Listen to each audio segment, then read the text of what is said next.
آخرین عکسش زیاد خوشگل نیست، ولی این مرد به تنهایی خدمتی به بشریت کرد که میلیون ها آدم خوشتیپ بیکار توی توییتر و اینستاگرام و اینجور جاها نکردن.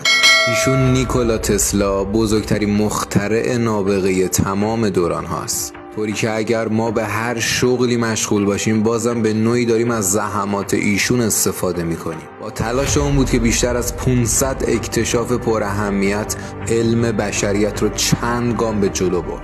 یه بار یه خبرنگار از آلبرت انیشتین پرسید باهوشترین آدم روی زمین بودن چه حالی میده؟ انیشتین جواب داد نمیدونم، در موردش از نیکولا تسلا بپرسید.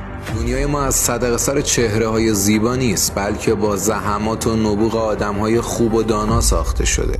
نیکولا تسلا تمام ثروتش رو در راه دانش صرف کرد و دست آخر خودش در فقر و انزوا از جهان رفت. یادش همیشه گرامی.